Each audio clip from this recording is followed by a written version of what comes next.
Tapes are on, go. The Rockwalk has tried hard to recognize every genre of music and every artist from the beginning of the rock era. What does it mean to you to be part of it? Oh man, I mean, it's like it's something you don't, just walk around dreaming about, because it's like, when you're a musician, you're just trying to make a name for yourself, and and to wind up getting recognized for it, it's like, man, I mean, that's so incredible. So when it happened to us like last year. It was like, man, it's like, man, somebody recognized us for this foolishness we've been doing out here, man. But it was just a great feeling, because to be recognized for doing something, it's like, man, I mean, any kid wants to be recognized, and it's only a few that, really get the opportunity to get recognized. There's a lot of great people out there, but it's only a few, man, and it's like, I'm just so glad to be one of those, man. And that's why I'm here tonight, man. I mean, AC/DC, man. I mean, all-time greats, so it's like, hey man, if I'm in the area, I know what it feels like, man, so I got to come by and get some of that vibe too, and I brought around my left hand, guy, give him a wave, man, or something.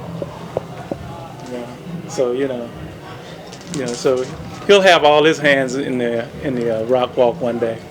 Yeah.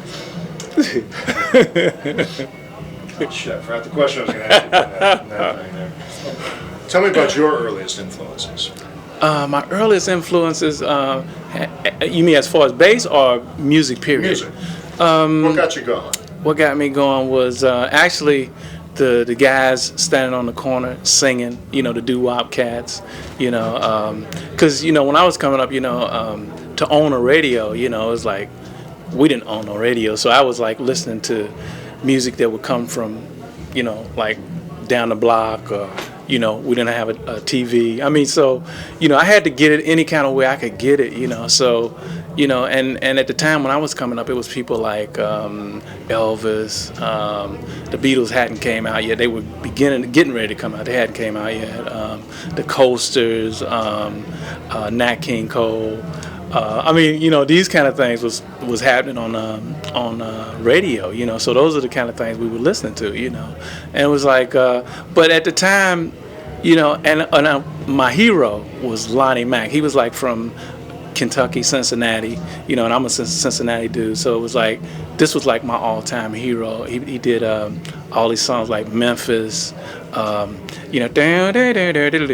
dang, I mean, and I wanted to play guitar, man. It was like, man, he was the cat. He would do all these instrumentals, and he would play it with a feel, man. And I had never saw that before as a kid, And it was like, I guess he would have to be the first major influence outside of my brother, Catfish, who was learning from Lonnie Mack, because Lonnie Mack was everybody's hero around, Cincinnati. So my brother was learning from him, and I was learning from my brother. So, it was kind of like a stream of things going on. So I would have to say Lonnie Mack was probably the most influential cat to get me into the music, And once that happened, then I started seeing everybody else. It was like, wow, Chuck Berry, wow. I started seeing a bigger arena of what was happening. Little Richard, I mean, all the cats, because, in Cincinnati, it was really conservative kind of place, and, we didn't get exposed to much. Like, I mean, like today, kids get exposed to everything, man. I mean,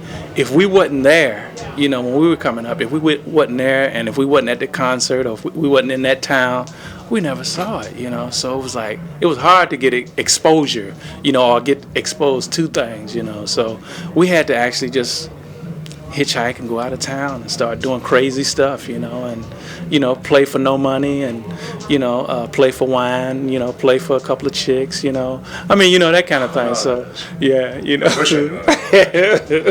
So I mean, the Little Richards and the Elvises and the Coasters, I mean, they all make up what you are today. Yeah, I mean, that's what we had to listen to, and that was it. And, and then, of course, James Brown, and then fortunate for us, he was recording in Cincinnati, Ohio. That's how we kind of got our start, because, we were playing around Cincinnati, Ohio as a local band, 3-piece. And then we kind of got hooked up with King's Records because the A&R guy seen us play, and he brought us over to King's Records, and we started playing with people like Arthur Prysock, you know, and these were like stars. You know, we were nobody. We were playing for, like I said, $2 gas money, a bottle of wine, you know, 2 chicks in the back. You know, that's all we needed, man. We was having fun, you know, and we never thought about getting paid for it. You know, it was more about, you know, having fun, you know, playing, you know, and learning how to play, because, you know, it was like a whole new thing to us, you know. So, you know, the more we stayed into it, the more we hung around King's Records, the more people started asking about, who are those 3 guys, that rhythm section, man, you know. So the more the word started kind of spreading, you know, the more work we got, the more we started realizing, like, okay, you got to join the union. You know, it's like, union? What's that for? You know, I mean, you know, we don't know nothing about no union, man. I mean, you know, so we had to start, you know, doing things that musicians were supposed to do, you know. So, and then we started getting hip to stuff, you know.